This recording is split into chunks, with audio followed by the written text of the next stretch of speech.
lorsque je me suis rendu compte que ça n'a pas marché là-bas, Ok. déjà quand j'étais à Toronto, j'étais déjà dans les médias, parce qu'il y a eu d'autres frères qui commençaient à m'interviewer.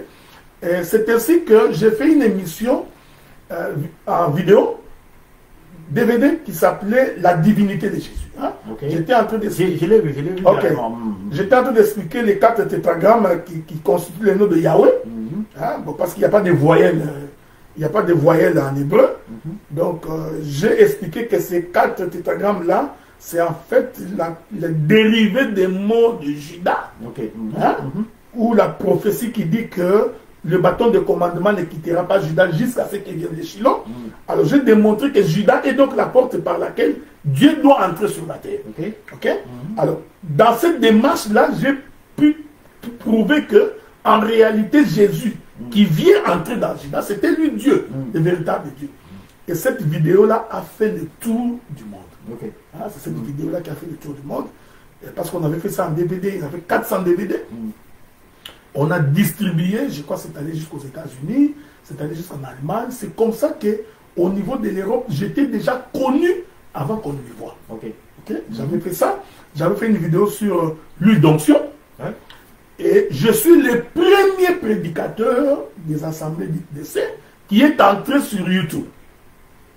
Des assemblées des saints. Ouais. En tout cas, je ne peux pas parler des autres, je parle de moi. Je suis le premier. À cette époque-là, tu ne pouvais faire une vidéo que de 8 minutes.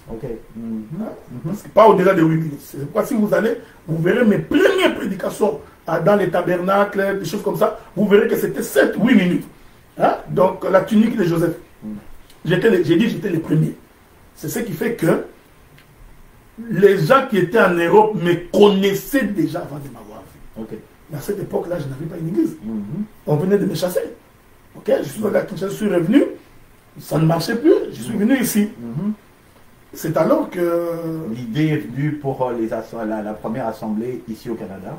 Non, ça c'est d'abord à Toronto, ça n'a pas marché. Oui, ça n'a pas marché. Mais maintenant, j'arrive ici. C'est ce que j'ai dit. J'arrive ici. Il y a un frère que je n'oublierai jamais, le frère Delphin. Delphin qui se trouve à Winnipeg. Alors, Delphin va tomber sur mon intervention sur YouTube, la tunique de Joseph. Alors, Delphin était émerveillé. Il me dit non, je n'ai jamais écouté les gens marcher comme ça. Alors, il va me proposer de me faire une radio. Il dit écoute, je me propose de te faire une radio. Et dans cette radio-là... Il te donne un temps d'antenne. Non. Il fait une radio pour moi. Il me donne la radio. Il dit, je vais concevoir la radio sur Internet. Tout. Je l'installerai sur ton ordinateur. Je t'apprendrai comment y entrer. Tu auras ta propre radio où tu peux parler comme tu veux. Tu comprends? C'est comme ça que nous allons créer ce qu'on appelle la radio de l'évangile éternel. D'accord. Donc, la radio de l'évangile éternel, des bonnes fois que j'ai donc appelé mes autres frères des assemblées des saints pour leur dire, écoutez, quelqu'un m'a offert une radio. Je préférerais que vous veniez tous, que nous commencions à intervenir. Et je crois que ça aussi c'était une erreur parce que les gens que j'appelais pour que nous travaillions, en fait, me jalousaient. C'est comme je dis, j'ai toujours cette chance-là de tendre la main, mais finalement tu te rends compte que la personne à qui tu as tendu la main développe la jalousie vis-à-vis de toi. J'ai appelé des frères. Si aujourd'hui beaucoup de gens ont la connaissance de ce qu'on appelle l'évangile éternel, c'est grâce à moi. Dans la diaspora. Dans la diaspora. Ouais, je l'ai dit, ça risque d'être contredit. C'est parce que cette radio-là qu'on appelle radio de l'évangile éternel m'avait donné l'occasion de faire connaître cet évangile et d'être connu. Donc je suis connu de beaucoup de gens à cause de cette radio-là. C'est au travers de la radio que j'ai connu l'apôtre Blanchard Ngala, le pasteur Bienvenu, le pasteur Philippe, on se connaissait depuis Kinshasa. Donc on a renoué quand je suis arrivé ici. Donc beaucoup de prédicateurs qui parlent aujourd'hui, nous leur avons servi d'escalier pour qu'ils soient connus. C'est comme ça que je suis très populaire en Europe. Parce qu'à cette époque-là, l'Amérique était beaucoup plus en retard en termes d'accès à l'Internet. Oui. Hein, les Africains n'étaient pas trop, mais les Européens avaient déjà tendance à entrer sur YouTube. Effectivement, oui. Et je me souviens, après la radio de l'Évangile éternel, il y a encore une autre dame qui habitait la Hollande, va aussi monter dans la radio qu'on appelait Radio Bosembo, où je faisais des émissions en lingala. Ibala Bosembo. C'est moi qui les faisais. Donc, finalement, je vais rester ici jusqu'à ce que je voulais me décider, parce qu'à cette époque-là, Michel était en Europe. Moi, j'étais ici. Alors, on s'est posé la question, est-ce qu'il faut que j'aille, il faut qu'elle vienne ici. Jusqu'à ce que nous décidâmes que ce soit elle qui vienne ici. C'est comme ça que nous sommes retrouvés ici. Mais là, vous comprenez? Donc, j'avais déjà géré une église à Toronto. Ok. Ok. C'est comme ça que quand je suis allé à Kin en 2007, le pasteur Bruno, qui est mon pasteur depuis Kipata, était venu à une conférence aux États-Unis. Il est tombé sur un gars, un prophète. Ce prophète-là était tombé sur ma vidéo sur la divinité. Okay. C'était un prophète à qui j'ai prêché tous les jours. Il avait une église de 2500 personnes. Il avait de l'admiration pour moi. Alors quand le pasteur Bruno arrive aux États-Unis, j'appelle le prophète. J'ai dit, mon pasteur vient d'arriver. Si tu peux l'accueillir. Alors il a accueilli le pasteur Bruno. Alors le pasteur Bruno, c'est là qu'il s'est rendu compte du travail que j'avais fait. Okay. Et je lui ai envoyé quelques photos de l'église qui était à Toronto. C'est ainsi qu'en 2007, je suis allé à Kinshasa pour passer des vacances. C'est alors qu'il me donnera alors la chair. Je vais essayer de raconter ici un peu de mots comment j'ai pris la chair pour la première fois à Bakwandou, à l'Assemblée de quand j'étais à Bakwandou. J'étais arrivé, j'ai trouvé l'apôtre Bienfait qui prêchait. Il y avait aussi mon pasteur Lokwa, Blaise Lokwa, qui était en train de prêcher. Moi, j'étais assis comme ça derrière avec l'apôtre Jean-Claude Kassoy. Alors, quand j'ai commencé à écouter, j'ai senti à moi-même que, je m'excuse, j'avais l'impression que le niveau était bas. Ok. Ça, on est à Kinshasa. On est à Kinshasa. J'avais vraiment l'impression que quelque chose n'allait pas. C'est comme si, au niveau où j'étais arrivé, j'ai senti à moi-même que, non, quelque chose ne va pas. Et je me souviens que le pasteur Bruno devrait se trouver à Chikapa. Je l'ai appelé pour lui dire, je voudrais prendre la chair. Il a refusé. Je lui ai rappelé que, même si je ne suis pas encore reconnu ministre officiellement, mais je dirigeais l'église. Donc, tu étais venu aux États-Unis, tu as vu. Donc, je suis dirigeant d'une église. Donc, je te demande que tu m'accordes la chair pour prêcher. Il dit, attends que je rentre et je t'accorderai la chair. Le pasteur Bruno va rentrer de Chikapa. Dès qu'il arrive, il m'accorde la chair. Je monte. Tu te souviens? Tu penses que j'ai prêché quoi? Un grossesse d'Adam? Un homme à coucher. Ok? Donc, c'était les gens qui étaient là, j'ai encore les photos, étaient extrêmement étonnés. C'est-à-dire que c'est là-delà que nous avions connu. Et c'est lui qui nous prêche, c'est comme la nuit et le jour. Ok? J'ai prêché, et comme c'était une église qui était habituée à des questions, là, c'est là j'étais tout à fait calme. Il y a dit, non, non, laissez-lui poser la question. Ça, c'est ma maison, j'ai grandi ici, je connais. Donc, je sais que quand quelqu'un pose une question pour te minimiser, quand il pose la question pour t'éprouver, tout ça, je connais. Donc, certains ont posé la question, j'ai répondu. Le pasteur Bruno a pris la parole. Il a témoigné sur ce que j'avais fait. Il a demandé que j'imagine, y compris pour moi. Ok? Et là, vous venez d'être consacré ministre? Je ne sais pas qu'est-ce qu'ils entendaient par là, mais moi, je raconte l'histoire. Tu vois pas? Donc, je me suis mis à genoux. Je me souviens, les gens qui ont prié pour moi et qui m'ont imposé les mains, c'était le pasteur Bruno et l'apôtre Bienfait, qui est notre apôtre qui est avec Samani. Mais... Bon, je vous évite beaucoup de choses ici parce que ce n'est pas important. Déjà là, il y avait des petits conflits parce que... Oui, mais docteur, quand même, c'est quand même important parce que je sais que pour être consacré ministre, ce n'est pas quelque chose qui se fait au hasard. Il y a quand même une cérémonie, d'accord? Et il est dit clairement qu'à partir de cet instant-là, cette personne devient ministre. Non, mais dans votre cas, je crois que ce sont des gens, c'est aujourd'hui que vous en faites une cérémonie. Si on revient dans l'ombre, et tout c'était cérémonial également. C'est ce que j'ai dit, c'est-à-dire que c'est aujourd'hui que nous voulons en faire une cérémonie. Parce que moi je crois que la reconnaissance ministérielle n'est que le couronnement d'un travail déjà fait. On ne peut pas reconnaître quelqu'un ministre quand il n'a pas encore travaillé. Bien sûr que. Voyez. Donc ça veut dire que cette cérémonie-là de l'imposition des mains n'est que le couronnement d'un travail déjà fait. Oui, je suis d'accord, mais moi je dois quand même insister sur le. Je martèle quand même sur le fait que bon voilà, il y a une reconnaissance officielle. On sait qu'à partir de ce moment-là, à partir de tel moment, telle personne a été reconnue en tant que ministre. Comme ça, il n'y a pas d'ambiguïté. Oui, c'est vrai. Regardez, c'est la spécificité de ce que nous sommes aujourd'hui. Hein. C'est la spécificité de ce que nous sommes aujourd'hui. Parce que nous avons cette tendance de toujours remettre en question quand nous doutons. Donc, il y a des... Même le soleil, quand il se lève, hein, le matin, c'est de l'aurore. La lumière n'est pas... Voilà, donc l'église passe par là. Aujourd'hui, moi, j'ai toujours pensé que ça ne peut pas prendre une cérémonie. Je vais donner un exemple. Le pasteur Marcel a été reconnu ministre à Kinshasa. On n'en a pas fait une fête. Mais à Kinshasa, ils l'ont quand même... Non, ils ont prié pour lui, c'est fini. Tu comprends? Nous, on a fait pour Azaf, on a prié. Le culte s'est passé normalement, on a prié pour lui, c'est fini. Mais on a commencé à appeler Azaf pasteur avant cette reconnaissance. Bien avant ça. Okay. Donc, dans mon esprit, ce n'est pas l'esprit qui existe aujourd'hui. Dans mon esprit, je n'étais pas en train de penser qu'il pouvait y avoir un combat plus tard. Ok, d'accord. Tu vois, c'est plus tard. Tu vois, c'est plus tard que je me suis rendu compte que c'était un combat parce que j'ai dérangé beaucoup. Donc, je crois que quand ils ont fait ça, c'était de bonne foi. Et dans ma tête, je me disais qu'ils ont reconnu que je suis ministre. Et le don doctoral, il doit être également faire l'objet d'une reconnaissance. Dans votre cas, comment ça s'est passé? C'est là où j'en arrive. Donc, c'est-à-dire qu'en termes du travail abattu, c'était incontestable.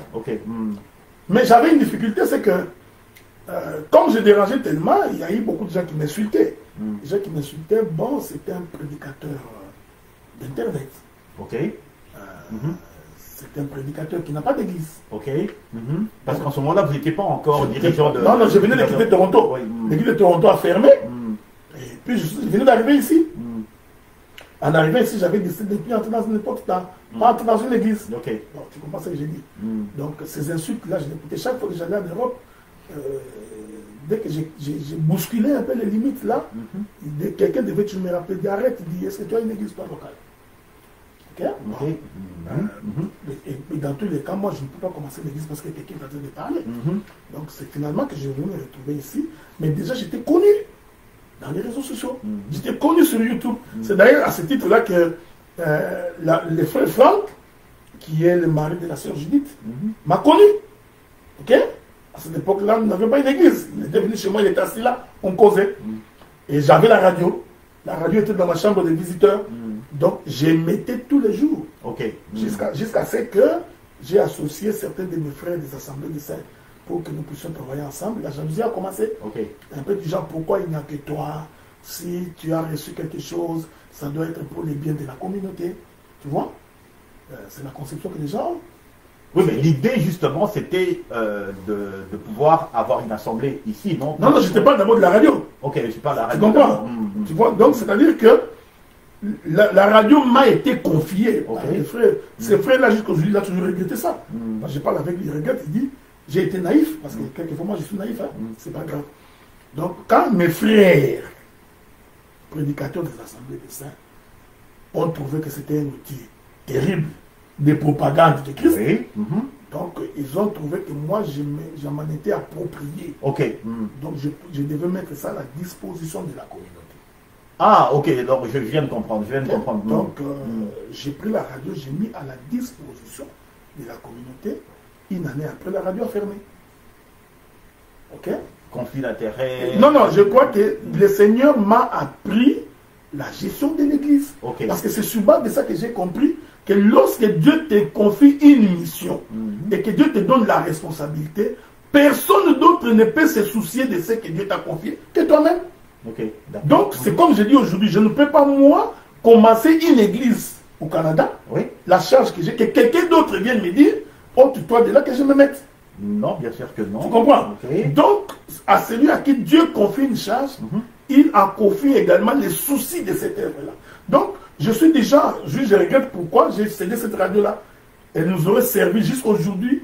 Vraiment, tout le monde nous connaissait. J'ai été même connu aux Antilles.